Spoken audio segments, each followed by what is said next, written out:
Shalom and welcome to our podcast channel Eagle Eye podcast के साथ मैं आपकी खादमा रेवरेंड डॉक्टर मारिया रोबिन हाजिर हूँ। तो जिस तरह के क्रिश्चियन पेरेंटिंग पे बात हो रही है प्रीवियस पॉडकास्ट में, और हम बात कर रहे थे रूहानी तरबियत की, तो आज हम बात करेंगे रूहानी तरबियत की उस जनरेशन के लिए जो सोशल मीडिया एडिक्ट है। यानी कि आज हम बात करेंगे आजकल की जनरेशन की जो टीनेजर्स हैं या जो यंगस्टर्स हैं, वो सब जो हैं सोशल मीडिया के साथ इतने ज़्यादा अटैच हैं कि उनको अपनी जो पर्सनल रिलेशनशिप्स हैं, 1-to-1 रिलेशनशिप्स हैं वालिदैन के साथ या अपने सिबलिंग्स के साथ, बहन भाइयों के साथ, उनको इसकी कोई परवाह नहीं है। They are addicted to their screens, their mobile screens, and they are 24/7 available online, लेकिन फिज़िकली वो किसी के लिए भी अवेलेबल नहीं होते। दे से दे आर बिज़ी। तो आज हम बात करेंगे उस जनरेशन के लिए कि ऐसी जनरेशन की हमने किस तरीके से तरबियत करनी है और उनकी एडिक्शन से उनको किस तरह से छुड़ाना है।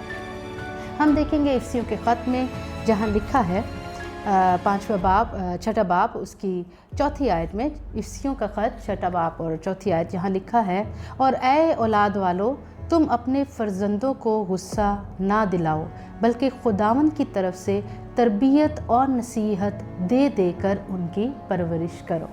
तो सबसे पहली बात तो मैं पेरेंट्स के लिए बात करूंगी, वही ज़ाहिर है ये क्रिश्चियन पेरेंटिंग का सुन भी रहे होंगे, सीखना भी चाह रहे होंगे कि आपने गुस्सा नहीं करना है अपने बच्चों पर, क्योंकि अगर आप ज़्यादा गुस्सा करेंगे, बहुत ज़्यादा सख्ती दिखाएंगे, तो वो उनमें बगावत आ जाएगी, वो बागी हो जाएंगे, वो आपकी बिल्कुल भी बात को नहीं सुनेंगे। तो हमने जो सीखना है, बाइबल मुक़द्दस हमें बताती है कि हमने उन्हें गुस्सा नहीं करना है। नंबर 2, हमने उनकी तरबियत करनी है। नंबर 3, हमने उनको नसीहत करनी है। और तरबियत और नसीहत ये दोनों का चोली दामन का साथ है। They are they go in hand. तो उसमें यह है कि आपने सख्त रवैया नहीं रखना है। इस एडिक्शन से, इस सोशल मीडिया के एडिक्शन से निकालने के लिए आपको खुद उनका दोस्त बनना पड़ेगा, और इससे निकालने के लिए आपने खुद उनके लेवल पर आकर उनसे बातचीत करनी पड़ेगी और देखना पड़ेगा कि आखिर वो सोशल मीडिया में देखते क्या हैं, वो करते क्या हैं।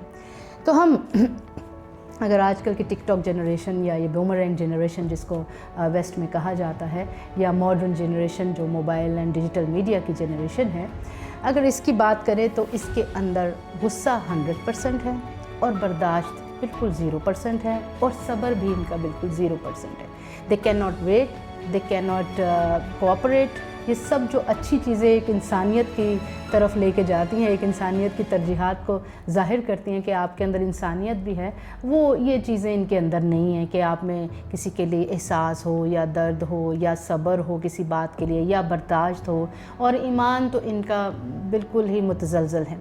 और अगर हम आज इनकी तरबियत नहीं करेंगे, इनको इमोशनली लिहाज से इनको कनेक्ट नहीं करेंगे, क्योंकि ये EQ के लिहाज से इमोशनल क्वेश्चन जो है वो इनका 0 है, लेकिन IQ इनका बहुत ज़्यादा हाई है, जिसको हम इंटेलिजेंट क्वेश्चन कहते हैं। तो हम लोग को बेसिक फ़र्क पता होना चाहिए कि IQ का ताल्लुक़ हमारे दिमाग से, हमारे जहन से है, और EQ का ताल्लुक़ यानी कि इमोशनल क्वेश्चन जो है, हमारा जज्बाती इजहार जो है, उसका ताल्लुक़ हमारे जज्बात से है।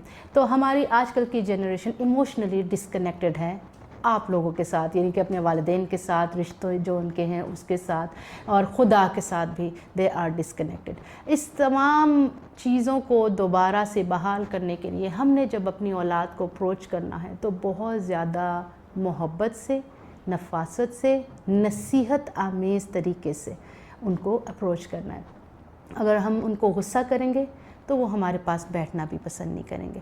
तो इस एडिक्शन से निकालने के लिए, सोशल मीडिया एडिक्शन से निकालने के लिए, सबसे पहले तो हमें ख़ुद उनके साथ देखना होगा बैठकर कि सोशल मीडिया पर देखते क्या हैं या करते क्या हैं। आप उन्हें ये कह सकते हैं, अच्छा बेटा क्या देख रहे हो, ज़रा मुझे भी दिखाओ तुम क्या देख रहे हो, मैं भी देखूँ, तुम इतना हंस क्यों रहे हो, तुम किस बात से इतने बिज़ी हो। और कुछ बातें हैं जिनमें वो आपको अवॉइड करेंगे, आपको अपनी पर्सनल स्पेस में इंटरफेयर नहीं करने देंगे। फिर आप उनको इस तरह अप्रोच कर सकते हैं कि आप कहें कि जी अपने दोस्तों को आप बुलाएं, जो भी हैं, हम घर पे कोई उनकी दावत करते हैं, कोई मुलाकात रखते हैं। इस तरह से आप उनके देख सकते हैं कि उनका उठना बैठना किस किस्म के लोगों के साथ है। तीसरी बात, हम उनको एक क्वालिटी टाइम दे सकते हैं, हम उनके साथ टाइम स्पेंड करें, कोई हॉबी स्टार्ट करें।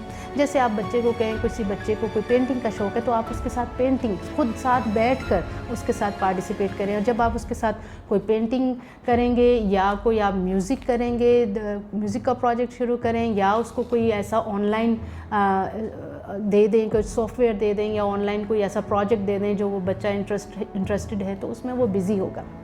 आप कोशिश करें कि आप अपने बच्चे को, जो टीनेजर है या यंग एडल्ट है, उन्हें आप बिज़ी रखें। जितना आप उन्हें बिज़ी रखेंगे वो ऑटोमेटिक ही सोशल मीडिया से दूर हो जाएंगे। अगर आप उनको आज़ाद रखेंगे, एसी लगा हुआ है, टीवी लगा हुआ है, वाईफाई घर में चल रहा है, 5G चल रहा है, और बच्चों को 2-2 3-3 मोबाइल दिए हुए हैं, लैपटॉप्स दिए हुए हैं, लेकिन आप उनको कोई प्रोडक्टिव काम नहीं देंगे, आप उनको कोई प्रोजेक्ट नहीं देंगे, तो वो फिर इस लग्जरी में ही वो अपनी उस जो उनकी क्रिएटिविटी है उसको खो देंगे। आप उनको क्रिएटिव वर्क दें, कोई हॉबी उनकी डेवलप करें, कोई क्रिएटिव उनको प्रोजेक्ट्स दें, तब ही आप उनको इस सोशल मीडिया एडिक्शन से निकाल सकते हैं। और अगर आप ख़ुद उनको अप्रोच नहीं करेंगे उस नरमी से, उस नसीहत आमोज़ तरीके से, उस रूहानी तरबियत के वसीला से, तो आप और आपकी औलाद, आप दोनों के दरमियान में एक बहुत बड़ा डिस्टेंस क्रिएट हो जाएगा, जिसको फिर बाद में कवर नहीं किया जा सकेगा। तो अभी भी वक्त है, अभी भी आप इसको मैनेज कर सकते हैं, लेकिन उसको मैनेज करने के लिए आपको थोड़ा सा अपने बच्चे के लेवल पर आना पड़ेगा, उसके IQ और उसके EQ को समझना पड़ेगा। इमोशनली वो स्टेबल है या नहीं है, अगर गुस्से में रहता है तो क्यों रहता है, अगर उसकी मेंटल हेल्थ डिस्टर्ब है तो वो किस वजह से है, अगर इमोशनली अनस्टेबल है तो क्यों है। जब तक आप ख़ुद अपने बच्चों के साथ इस तरह का दोस्ताना और दोस्ती वाला रवैया नहीं रखेंगे, रिश्ता नहीं रखेंगे, आप उसके साथ एक पर्सनल स्पेस में, उसकी पर्सनल स्पेस में एंटर नहीं हो सकेंगे। तो इस सब बातों के लिए हमें अपने बच्चों के साथ, लिखा है बाइबल मुकद्दस में कि गुस्से वाला रवैया नहीं रखना है, क्योंकि जब नौजवानी होती है, जब लड़कपन होता है, तो वो गुस्से का आपका एटीट्यूड उनके अंदर बगावत क्रिएट कर देता है। तो आपने उस एज में जब बच्चे आते हैं तो उनके साथ बेटी है तो उसके साथ माँ सहेलियों वाला रिश्ता रखे, और अगर बेटा है तो बाप अपने बेटों के साथ दोस्तों वाला रवैया रखें। फिर ही आप उनको इस तमाम बुरी आदतों से और अनहेल्दी एडिक्शन से, अनप्रॉपर रिलेशनशिप से, इन सब से आप उनको निकाल सकेंगे। तो आज हम बात कर रहे हैं रूहानी परवरिश की, और सोशल मीडिया एडिक्शन से हमने अपने बच्चों को कैसे बचाना है। खुदावंद आज के इस पॉडकास्ट के वसीला से आप सबको कसरत से बरकत बख्शे। बहुत बहुत शुक्रिया।